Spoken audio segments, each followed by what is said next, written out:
Thank you po, Manay. Hindi ko po in-expect, sobrang nakaka-overwhelm at masaya. Yeah, ito na. Parang hindi ko, parang naano lang ako. Overwhelmed at masaya. Ayan si Miss... Ito na, si Katia Santos nakahabol na. Siyempre, hindi makukumpleto ang ating Alis ka dito. Oo. Wow, may alalay. Wow. May alalay. Ganyan, ha? Yung pa naman ang itatanong ko kay Ketsa. Itanong mo naman, ay. Ketsa? Manay. Sa Dream Dad kaya, may pag-asa ka Kay PMP? Precious My Precious? Yes.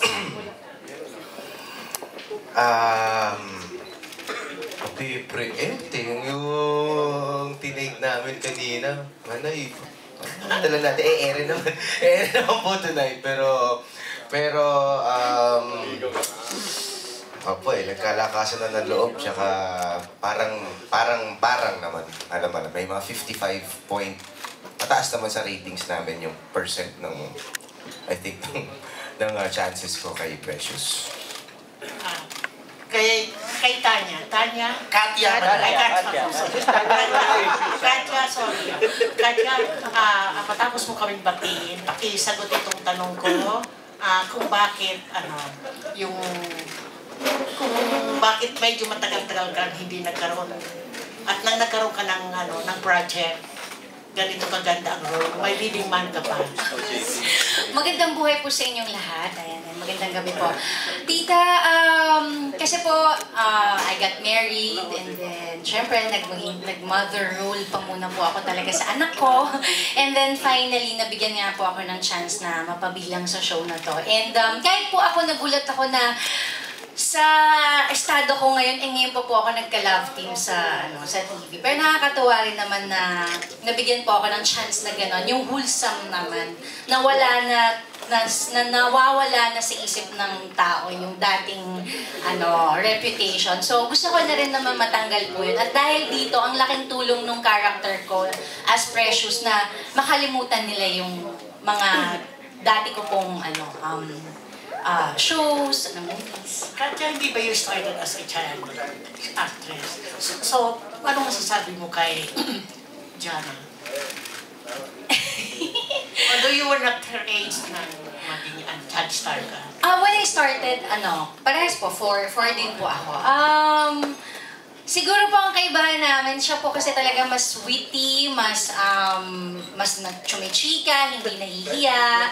And I think that's nice kasi friendly siya sa lahat ng mga tao. At saka magaling po talaga siyang umarte. Na yung memorization niya very matalas po talaga. And that's very important. Si Jana, maliban kay Mr. President, sino pa gusto mo maging leading man? Also aside from Bimbi.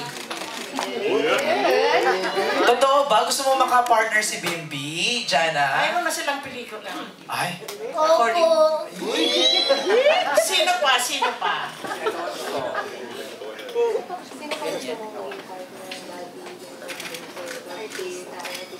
Love team mo. Kalab team mo. Parang si... Ay, Mateo. Wow, Mateo.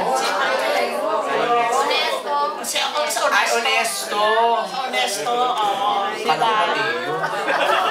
Ito ngayon si Mr. Bibsy Star. Miss Bibsy ng Philippine Star. Dahil maganda yung partnership ninyo ni Sanjo ng bata, meron kayong gagawin na magkasama kayo ulit?